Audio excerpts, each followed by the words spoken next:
Olá, alunos. Bom dia, boa tarde ou boa noite para você. Estamos aqui para fazer uma aula de revisão do material que a gente estudou nesse primeiro bimestre. E antes de mais nada, eu gostaria de começar com alguns avisos iniciais. O primeiro aviso é sobre o Google Sala de Aula. Se você ainda não baixou, entre lá na Google Play ou no Apple Store e baixe o aplicativo. Depois você faz o login com o seu e-mail do Google e, estando dentro lá do aplicativo, você clica num sinal de mais que tem no canto direito superior e pede para participar de uma turma. Coloca aquele código que eu forneci para vocês na aula e vocês vão estar dentro da sala de aula da nossa turma. Lembrando que é possível usar o Google Sala de Aula também no navegador do seu computador, se você não quer baixar ele no seu celular. O que você vai encontrar lá de conteúdo? Você vai encontrar os avisos, você vai encontrar também as aulas, o material das aulas, o PDF com as notas e os textos, os links de vídeo que a gente vai passar de vez em quando e materiais desse tipo. Também vão estar lá tarefas que contarão para a composição da sua média. Então, sempre vai ter lá um quiz com questões de múltipla alternativa ou então alguma coisa para você escrever, mas vão ter tarefas que contam para a sua nota. Então, fique atento sobre isso. Professor, mas eu não consigo baixar, não tenho memória, não tenho internet. Posso fazer no caderno ou entregar para você numa folha? Pode entregar para mim numa folha, não tem problema. Se você não tem como fazer, ela é para facilitar a nossa vida, é só para você não ter que copiar de novo. Mas se você não tem como, copie o questionário no caderno, coloca a resposta certa e entrega. Mas fique atento ao prazo.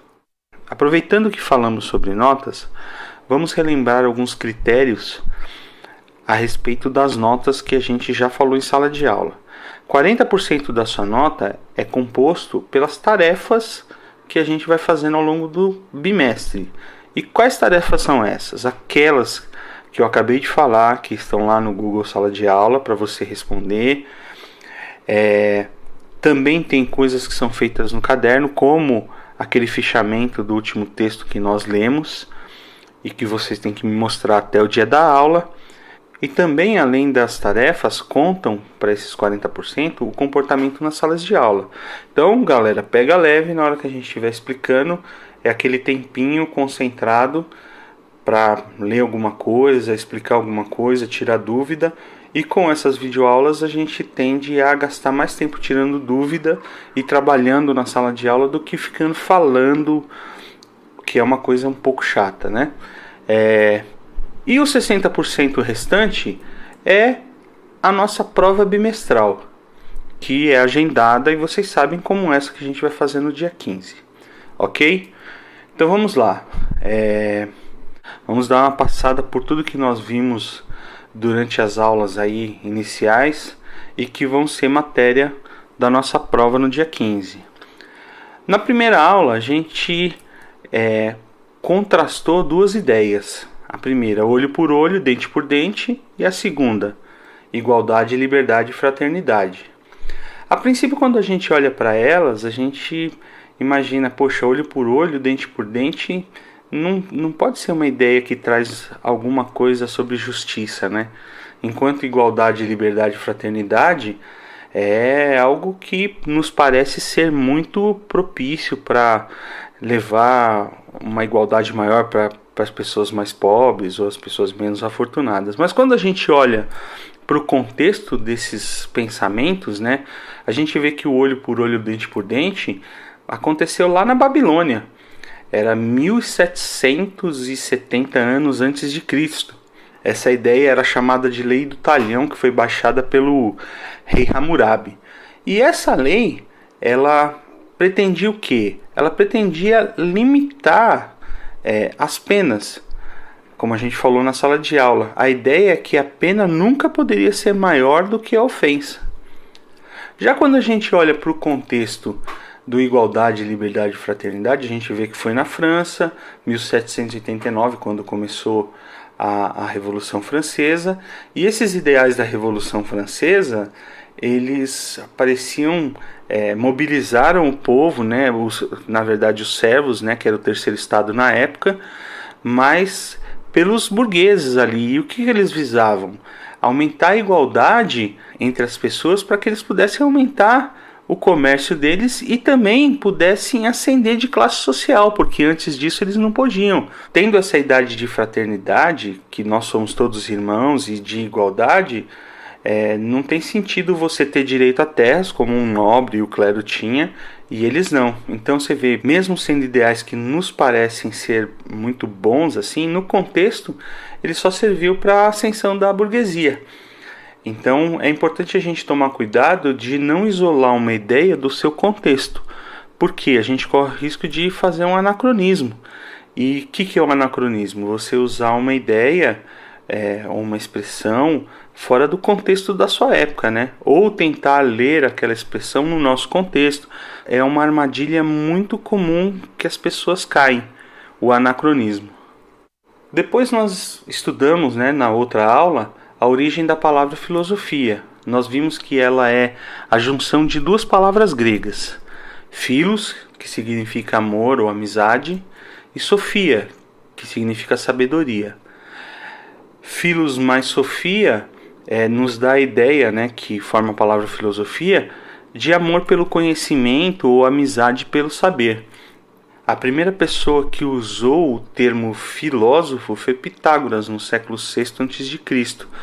Ele usou essa palavra se referindo a ele mesmo, dizendo que ele seria um sábio, mas sim uma pessoa que buscava e amava o conhecimento e tinha esse desejo pela sabedoria. Vimos também que filosofia não é um saber ou uma doutrina, ele está mais ligado a uma forma de fazer as coisas. Inclusive Immanuel Kant, que é um pensador muito importante da nossa tradição filosófica, disse que não é possível aprender qualquer filosofia, só é possível aprender a filosofar. E nesse sentido, para a gente tentar aprender esse processo, a gente falou da metodologia dos 5 pontos, que consiste em ouvir, dialogar, ler, refletir e escrever. A gente disse que trabalhando esses 5 pontos e caminhando nessa atividade, nessa metodologia, nessa dialética, a gente busca alcançar a metanoia, aquela palavra que eu disse que tem uma difícil tradução. Por isso ela foi transliterada do grego, ou seja, pegar o som e colocar em português. Mas ela nos dá a ideia de uma expansão da consciência. Nós também falamos sobre reflexão filosófica e que tem um filósofo brasileiro, Demerval Saviani, que conceituou a filosofia como uma reflexão que tem que ser radical, rigorosa e de conjunto. Depois disso, na nossa última aula, nós pegamos o texto do livro do francês Luc Ferry e fizemos um fichamento, lemos ele e fizemos um fichamento. Ele dizia coisas bem interessantes lá naquele texto, como que sem a filosofia a gente não pode conhecer o mundo. Ele também disse que visitar as obras da tradição filosófica, ou seja, da história da filosofia, é muito importante porque quase todos os nossos pensamentos, convicções e valores têm alguma ligação com o que já foi pensado, mesmo que a gente não saiba. Também disse que é importante porque esses pensamentos da tradição filosófica nos ajudam a viver melhor e mais livremente. Ele também fez uma comparação bastante interessante, que estudar história da ciência não é a mesma coisa que estudar a tradição filosófica. Por quê? Porque quando você tem um paradigma científico e ele é refutado por um outro, ele cai em desuso e não interessa mais para ninguém. Já a filosofia não é assim. As antigas reflexões lá dos primeiros filósofos, elas servem para a gente até hoje. Elas falam com a gente hoje, mesmo sendo antigas, né? Uma das coisas que nós falamos a respeito do texto, que era o assunto de um parágrafo, é que nós não temos uma relação direta com o mundo. A gente tem uma relação mediada. mediada no sentido de intermediário mesmo. É como se nós olhássemos sempre para o mundo, para as pessoas e para as coisas através de lentes. Então, essas lentes elas afetam tudo que a gente olha, né? O mundo, as pessoas, a vida, e os nossos julgamentos são influenciados por elas, né?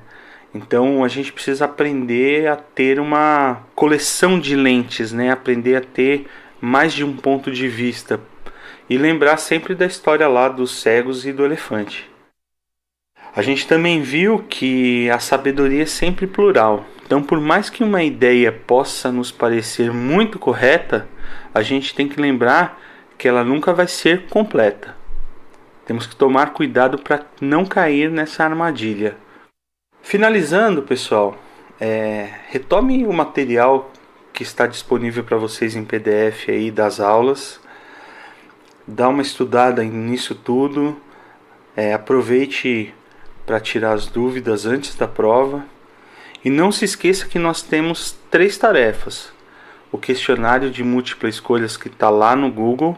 O fichamento que é para ser feito no caderno com o texto do Luc Ferry, que é esse que a gente acabou de falar. E as 3 questões que tem no final do texto e que é para ser entregue. Quando é que vocês têm que entregar esse material para mim? Qual é o limite? A data limite é até o horário da prova. Vocês precisam me entregar esse questionário, né? O questionário do Google você pode fazer na sua casa, é só escolher e responder. E o fichamento tem que estar feito no caderno para eu poder vistar e anotar o nome de vocês. Então é isso, pessoal. Boa prova e bons estudos.